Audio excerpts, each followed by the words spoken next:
ఆంధ్రప్రదేశ్ రాష్ట్రంలో డిఎస్సి అభ్యర్థులకు కూడా నమస్కారం. ఈ యొక్క వీడియోలో డిఎస్సికి సంబంధించి లేటెస్ట్ అప్డేట్స్ ఏ విధంగానే తెలుసుకుందాం. ప్రతి ఒక్కరు కూడా వీడియోని ఎండ్ వరకు చూడండి. అయితే మనకి ఆంధ్రప్రదేశ్ రాష్ట్రంలో ఏదైతే జూలై 1-2 తేదీల్లో జరగబోయే ఎస్జిటి డిఎస్సి పరీక్షలకు సంబంధించి కొత్త హాల్ టికెట్స్ అనేవి విడుదలయ్యాయి. డౌన్లోడ్ చేసుకోవడానికి లింక్ అనేది వీడియో డిస్క్రిప్షన్లో ఇస్తాను. అయితే మనకి ఏదైతే అంతర్జాతీయ యోగా దినోత్సవాన్ని పురస్కరించుకుని అభ్యర్థులను దృష్టిలో పెట్టుకుని మనకి రాకపోకలకు ఇబ్బంది కలగకుండా ఏదైతే జూన్ 20 మరియు 21వ తారీఖున జరగవలసిన మెగా డిఎస్సి 2025 మనకి పరీక్షలను జూలై 1, జూలై 2కి వాయిదా వేసిన విషయం మనకు తెలిసిందే. అయితే ఈ నేపథ్యంలో డిఎస్సికి చాలా తక్కువ సమయం అయితే ఉంది. ఇంత తక్కువ సమయంలో మీరు ఈ యొక్క బిట్ బ్యాంక్స్ కావాలనుకుంటే కనుక మన ఛానల్ ద్వారా సైకాలజీ మీకు సిలబస్ మొత్తం మీద 500 బిట్స్, అలాగే విద్యా దృక్పథాలు మొత్తం సిలబస్ మొత్తం మీద 500 బిట్స్, అలాగే GK and current affairs important bits అనేవి మీకు 3 పీడిఎఫ్ ఫైల్స్ 99 రూపీస్కి అందిస్తున్నాం. కావాల్సిన వారు స్క్రీన్ మీద కనబడుతుంది కదా, ఆ యొక్క నెంబర్కి వాట్సాప్లో మెసేజ్ చేసి పేమెంట్ చేసి మీరు యొక్క పీడిఎఫ్ ఫైల్స్ అనేది పొందవచ్చు. మార్పు చేసిన పరీక్షా కేంద్రాలు అలాగే మీ యొక్క కొత్త హాల్ టికెట్లు అనేవి ఈరోజు అంటే 25వ తారీఖు మార్నింగ్ నుండి మనకి మెగా డిఎస్సి అఫీషియల్ వెబ్సైట్లో అందుబాటులో ఉంటాయని మెగా డిఎస్సి కన్వీనర్ గారు మనకి కృష్ణారెడ్డి గారు ఒక ప్రకటనలో తెలియచేయడం జరిగింది.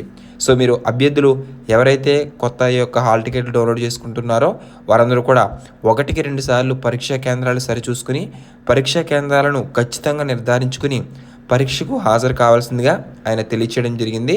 అయితే అలాగే మనకి ఇంగ్లీష్ ప్రొఫెషన్ టెస్ట్కి సంబంధించి కూడా చూసుకున్నట్లయితే కనుక దాదాపుగా 82% హాజరైనట్లు కూడా సమాచారం.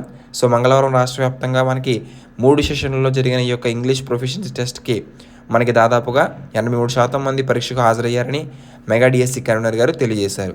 సో మీకు హాల్ టికెట్ అనేది ఎలా డౌన్లోడ్ చేసుకోవాలో మీకు ఈ యొక్క వీడియోలో క్లియర్ అండ్ కట్గా చూపిస్తాను.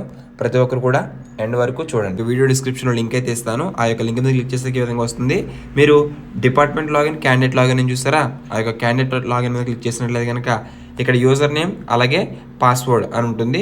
సో ఈ యొక్క యూజర్ నేమ్ పాస్వర్డ్ అనేది ఎంటర్ చేస్తే మీకు ఈ విధంగా ఓపెన్ అవుతుంది. మీరు యూజర్ నేమ్ పాస్వర్డ్ మీకు ఒకవేళ యూజర్ ఐడి మీకు అప్లై చేసినప్పుడు అప్లై వస్తుంది కదా, అది ఎంటర్ చేయాలి. తర్వాత పాస్వర్డ్ అనేది మీకు గుర్తు లేకపోతే ఫర్గాట్ పాస్వర్డ్ అని ఉంటుంది. ఆ ఫర్గాట్ పాస్వర్డ్ మీద క్లిక్ చేసి మీ యొక్క ఆధార్ నెంబర్, మీ యొక్క మొబైల్ నెంబర్ ఇక్కడ ఎంటర్ చేస్తే, అంటే అప్లై చేసుకునేటప్పుడు మీ యొక్క ఆధార్ నెంబర్, మొబైల్ నెంబర్ ఏదైతే ఇచ్చారో అది ఎంటర్ చేసి గెట్ ఓటీపీ మీద క్లిక్ చేస్తే మీ యొక్క మొబైల్కి ఓటీపీ వెళ్తుంది. ఆ ఓటీపీ ఎంటర్ చేశాక కొత్త పాస్వర్డ్ అనేది జనరేట్ చేసుకోవచ్చు. ఓకేనా. సో పాస్వర్డ్ తెలియని వారు, పాస్వర్డ్ తెలిసిన వారు మీరు ఈ విధంగా ఎంటర్ చేసేయండి. సో ఈ విధంగా ఎంటర్ చేశాక కింద క్యాప్చా అడుగుతుంది, ఆ యొక్క క్యాప్చా కూడా ఇచ్చేయండి.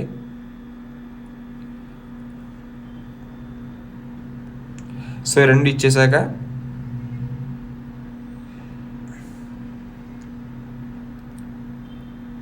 మీకు లెఫ్ట్ సైడ్ లాగిన్ అయిన తర్వాత క్యాండిడేట్ సర్వీస్లో మనకి